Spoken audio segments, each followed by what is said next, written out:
Hello, everybody. The European Union has issued a report by the Radicalisation Awareness Network, an organization apparently founded and funded by the European Union.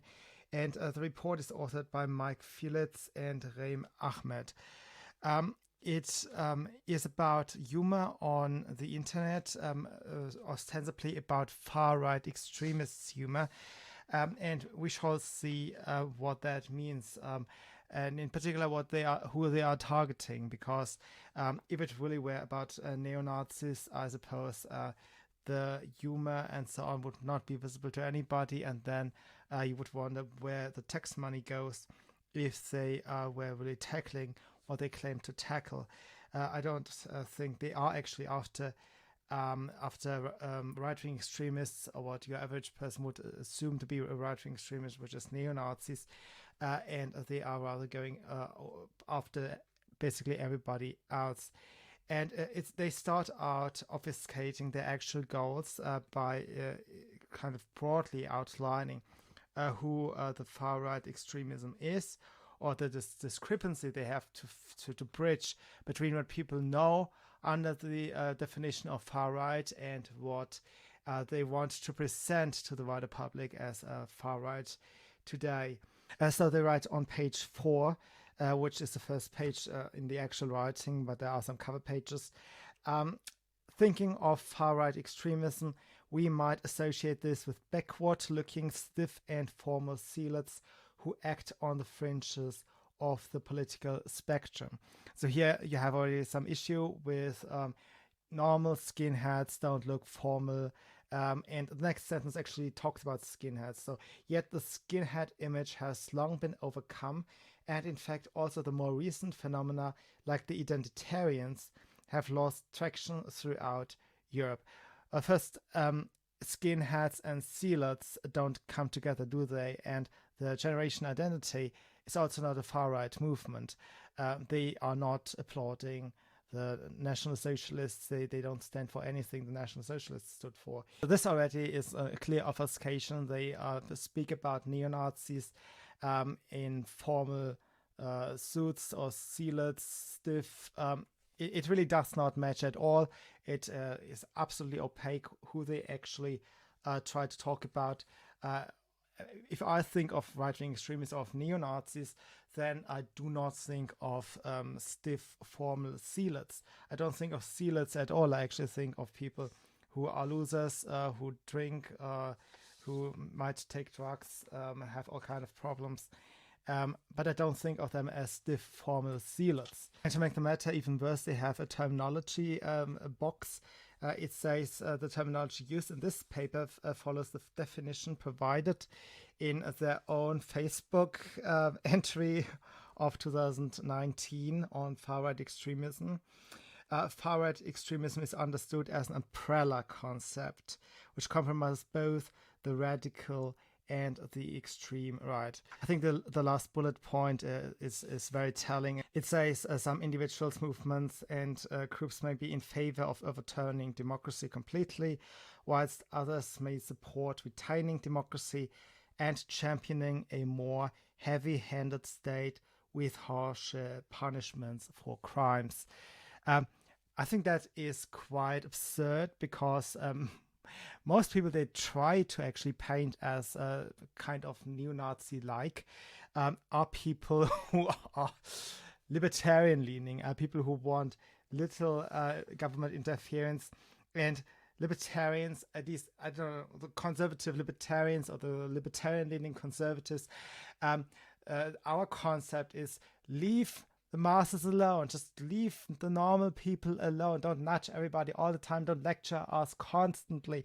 Just leave us alone and just punish the actual violent criminals. It's enough. Just go hard after those who are actually dangerous and leave the rest of us alone, for Pete's sake. There was recently a retweet from Ann Coulter. I mean, I think she has not typed it, but she retweeted it, which was, I think, quite hilarious. It puts into words what I have thought for many, many years, which is here it is actually put into a joke. Nothing says fascism like leave me alone. This is the alarm these people see for right-wing extremism. It is people, for the most part, who just want to be left alone, who say, you know what, there are real criminals. Why don't you spend your resources going after all these drug dealers, all these pimps, all these very violent people terrorizing their local communities? Why are you going after me? Why are you constantly lecturing innocent people? And muddling the definitions without actually ever providing a definition continues on the next page, which is page 6 on the PDF, and it just enumerates a number of groups that have nothing to do with each other, like the Ku Klux Klan, the Nazis, Pegida, and the identitarians. So those are all far right. This is a typical, the typical approach by the political left, which is the reason why everybody is scared of them. The Nazis is a group that is discredited for a good reason. And so is the Ku Klux Klan, and then they just throw in normal people. Okay, so Pegida was a protest march originating in Dresden, a city of Germany, and it was a peaceful protest for the most part, much more peaceful than the Black Lives Matter protest, for example. And Generation Identity is identitarians, as they call them. The Generation Identity was also an activist group. They were more, their communication was more, more shallow. They were bumper sticker type activist activities. So the sentence says, from the Ku Klux Klan to the neo-Nazis, from Pegida to the identitarians, the mocking denigration of other groups has been a symbol of self-assurance, emphasizing the notion of supremacy. So ostensibly everything is about supremacy. We know this trope already. The left assumes that everybody is just, at the same time presenting himself as a victim, but also is secretly holding ideas of utter supremacy, blah, blah, blah. And they say about the nature of humor, something that's actually accurate and which, shows that they are gunning for more than just some neo-Nazis. They are actually gunning for you and for humor as such. On page 12, they kind of speak a bit about the notion of humor, which quite naturally does need to have a butt of a joke. Humor is a stress relieving feature of the human soul. We only overcome really hardship, grievances, etc. Through the use of humor, and therefore this is also very very important in how we organize our societies. It has always been. This is why it probably exists in the first place. So it does take away the stress, and at the same time it allows groups to break taboos and talk about problems so they can solve them. It is like an immune system of a society. If a society loses its humor, that usually means there is some authoritarianism arising, and that usually is a precursor of extreme violence. Humor allowed us to break the ice and say, look, there is something that's actually dangerous, and then people, don't like to look at dark things, and they will pay attention eventually, a little bit at least. And this is what it had always been for, and this is why it is so successful in the human species. Acknowledging this role, they write, it is a key element of humor to draw the line between those who understand and those who look foolish, as well as between those who laugh and others and those who are humiliated. In fact, humor is a social practice that bears several excluding mechanisms. Here you see the dog whistle to the left. Exclusion is always evil, etc., etc. Nothing can fly over the top of the dome. Humor is, by definition, a little bit excluding, exclusive, because it is supposed to hint to some insight, but it is not to speak it out. It's not to spell out every little detail, because others, they enjoy it more, and others, they learn more if they are investigating a claim or something on their own terms. and therefore humor does educate. This is what they fear actually. They don't fear that, okay, dumb people will always have an issue deciphering something, and humor is a fairly complex form of communication.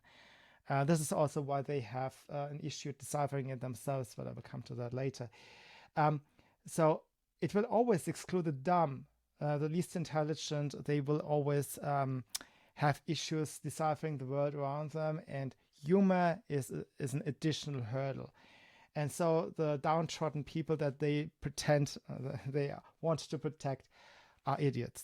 On the other hand, it also normalizes having a butt of communication. So the humor, as I said, a joke usually does ridicule people. It points to a human flaw usually. And this had been exploited by Saul Alinsky. And it's very interesting because to conservatives, he usually is a scare figure. He is somebody who is a true radical. Not only is he assigned a radical by conservatives, he actually described himself as a radical. And not only did he himself describe himself as a radical, he wrote a book called Rules for Radicals. So he is actually writing a book for people who should be radicalized. Keep that in mind. So the European Union, the European Commission, that is the top level politburo of the European Union, they speak affirmatively of Saul Alinsky, and they write, the most potent weapons known to mankind are satire and ridicule. And they continue with civil rights activist Saul Alinsky wrote back in 1971 in his renowned book, Rules for Radicals. So here it becomes very clear who is the actual radical, who tries to radicalize, and who is just a victim, who is painted as radicals. So here the European Commission, they affirmatively acknowledge that they are on board with Saul Alinsky, who is a self-described radical trying to radicalize others. So they are the radicals, right? And they are painting the generation identity, for example, that is Martin Sellner, Brittany Sellner, etc. Those people are as radicals dangerous. And this entire thing has a very long tradition. I think the word reactionary is already very telling. I've never thought about it when I was young, but I think it tells something. If the group that just reacts, that really just says, could you leave me alone? So these people, could you leave me alone? They are the people who are presented as dangerous. And let's make a great transformation. Let's have a great reset. Let's change everything. Let's progress into the future how I envision it. Those people are supposed to be the harmless people, okay? I mean, there are like a million better words for the Nazis, like demonic or I don't know what. But reactionary is really a communist term, I would say.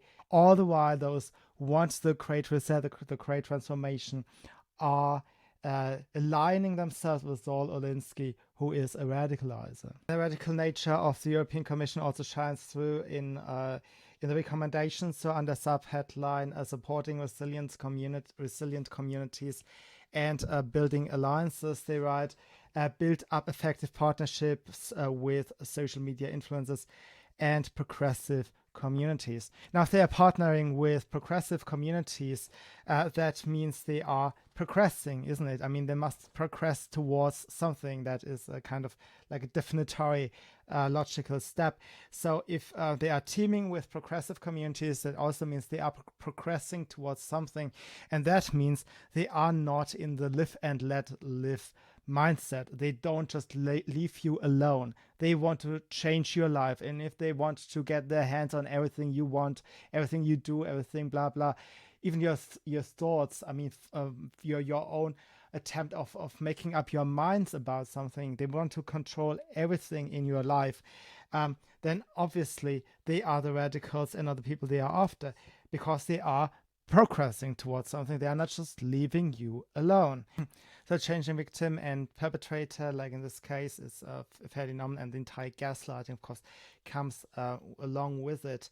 And they write that praising a politically incorrect attitude humor has been weaponized as a form of resistance against a political culture that is supposedly curtailing free speech.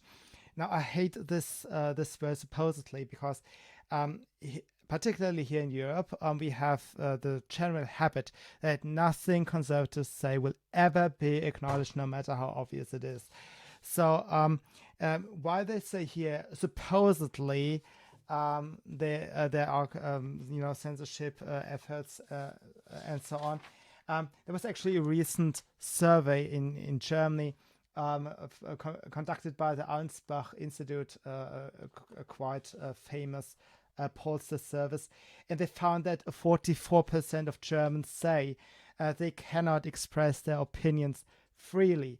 44%, that is a staggering number. And they are not people who have just noticed that people get shut down and get harassed and so on. No, 44% are people who hold opinions that they cannot share anymore. Okay, that's a devastating finding, and yet, the European Commission pretends that this is something that is supposed and not real. On the same document, they, however, will, of course, verify that they are indeed deplatforming. Deplatforming on social media refers to the removal of accounts of individuals or groups on social media sites following violations of platform rules. Deplatforming can also refer to banning users in other contexts, such as cloud services or websites. The central aim is to limit the person or group's ability to share information or ideas to a wide audience. In recent years, a number of far-right influencers and movements have been deplatformed from mainstream social media sites. Now, they are not far-right, and this fudgeable definition that I explained at the very beginning is a continuous problem. But they even put influencers in quotation marks, as if they cannot even acknowledge that those people are influencers, because those people have probably said they are influencing or they are influencers, and because something a conservative has said, they cannot acknowledge it. Left-wing speech is independent of reality. It is dependent on what others say or what others may want to hear, but it's independent of reality.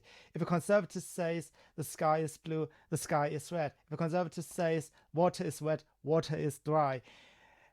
If a conservative says water is dry, then it is wet again. It is not even that they are always wrong. It's just that their speech is independent of reality. And a very common example of this is actually just a few lines before that description box.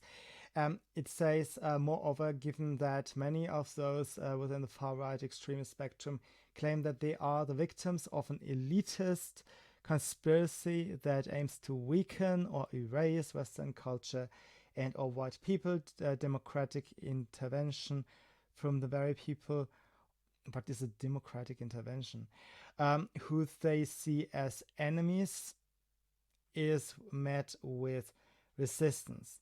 And I don't even know where to start, quite frankly, but the core thing, the one that is usually, or that is most often repeated, is we are not the elites. Okay, in Marxism, we are all equal, and therefore, some people are maybe more equal, but we are all equal, and therefore, Nancy Pelosi is not the elite, and Angela Merkel is not the elite. You can dine with heads of governments, and you are not the elite.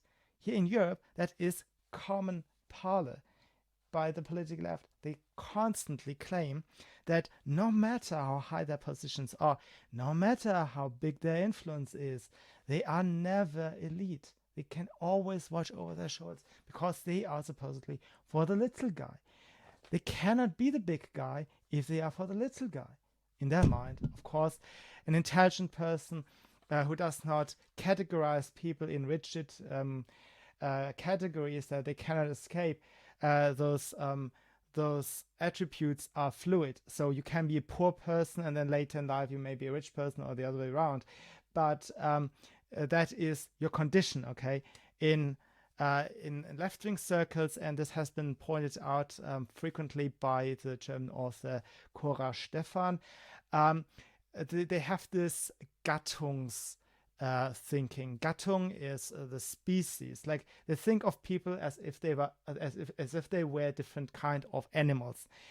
So the Gattung of a capitalist is always is always the rich person. So the very moment a Marxist becomes rich, dines in the same hotels, has contact with Prince Charles, Prince Harry, etc., etc.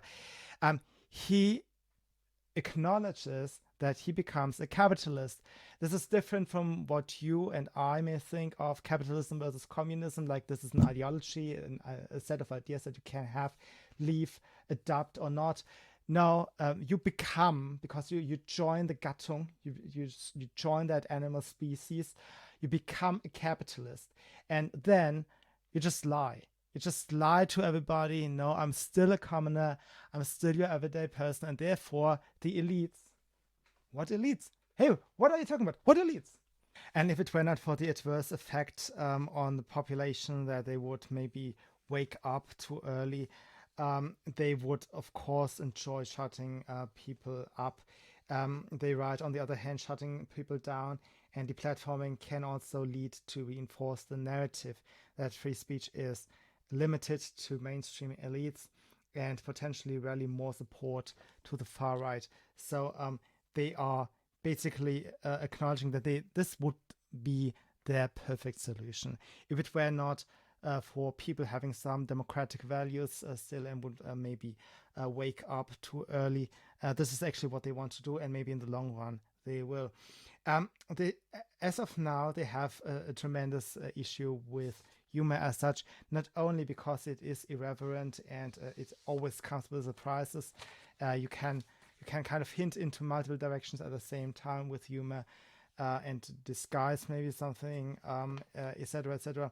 And the main problem is that all totalitarian regimes rely on spies or people who are happy to denounce each other's, and that not everybody who is supposed to spy on his fellow man is intelligent. That is a big problem with humor, obviously. And they write, challenges, their first sentence, as we know from everyday interactions, humor and irony are sometimes difficult to decode. Actually, unless you have a specialized disease like you have Asperger, that is a common trap that holds you back independent of your intelligence.